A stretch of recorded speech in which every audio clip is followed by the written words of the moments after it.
اس لیے وہ نے دو مخلوق پیدا کیے ہیں، ایک انسان پیدا کیے ہیں، دوسرے پٹھان پیدا کیے ہیں، اور خاص طور پہ وہ والے. یہ جتنا آپ ان کو ماریں گے یہ اور لڑیں گے. آسمان میں ہر زبان سے لا الہ نکلا.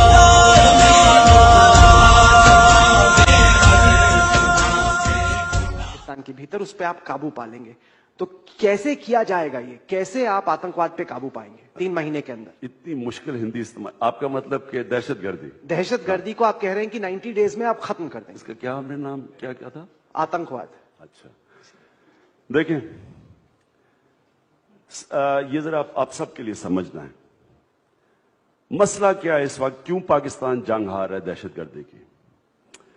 دہشت گرد جو ملیٹنٹس ہیں یہ کتنے ہیں؟ 20,000 ہیں، 25,000 ہیں، زیادہ سے زیادہ 30,000 ہوں گے.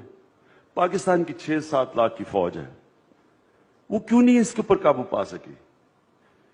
کیوں امریکہ کی دنیا کی تاریخ میں ایسی ملٹری مشین آئی نہیں جو آج امریکہ کے پاس ہے؟ وہ کیوں نہیں جیت سکتے افغانستان میں؟ ایک ورڈ: جہاد.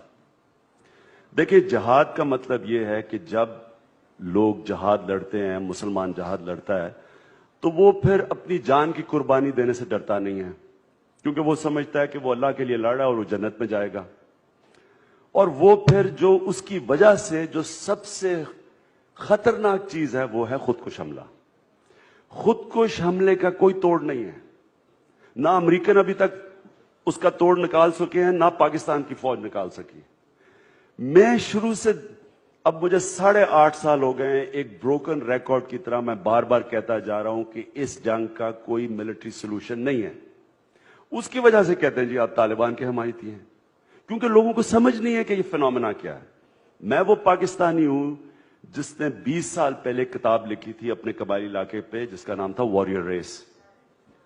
وہ کتاب میں نے انگریزوں کی ساری تاریخ بتائی تھی، جو 80 سال انگریز انٹریکٹ کرتا رہا قبائلی علاقے سے. انگریز نہیں جیت سکا، وہاں سپر پاور تھا اپنے وقت کا، وہ دلدل میں پھنسا ہوا تھا. آپ حیران ہوں گے کہ وزیرستان میں زیادہ انگریز فوجی مرے بنسبت سارے ہندوستان کے اندر. اس لیے وہ اللہ نے دو مخلوق پیدا کیے ہیں، ایک انسان پیدا کیے ہیں، دوسرے پٹھان پیدا کیے ہیں، اور خاص طور پہ وہ والے. یہ جتنا آپ ان کو ماریں گے یہ اور لڑیں گے. میں اس لیے ان کو بتاتا جا رہا تھا یہ کاؤنٹر پروڈکٹیو ہے. آپ بامبنگ کر رہے ہیں ان کے گاؤں کے اوپر، آپ آرٹلری چلا رہے ہیں، ان کے بیوی بچے مار رہے ہیں. وہ چپ کر کے ہاتھ نہیں، وہ جا کے جدھر طالبان تھے ہی نہیں، اس کولیٹرل ڈیمیج کے 2 سال نے پاکستان طالبان پروڈیوس کیا. ہمارے پاس تو طالبان ہی نہیں تھے. تو ہم نے یہ احمقانہ جو فیصلہ کیا اپنی فوج بھجوانے کے وزیرستان، جو میں روکتا رہا، میری پارلیمنٹ میں تقریر بھی ہے اس کے اوپر، میں نے ساری تاریخ کوٹ کی. تو ہوا کیا ہے کہ جو ملیٹنٹس ہیں انہوں نے پاکستان کی فوج کے خلاف جہاد ڈکلیئر کر دی ہے. انہوں نے کہا کہ یہ امریکہ کی مرسنری فوج ہے. کیونکہ وہ امریکہ کی مرسنری فوج ہے اور یہ کولیبریٹرز ہیں، ان کے خلاف بھی جہاد جائز ہے.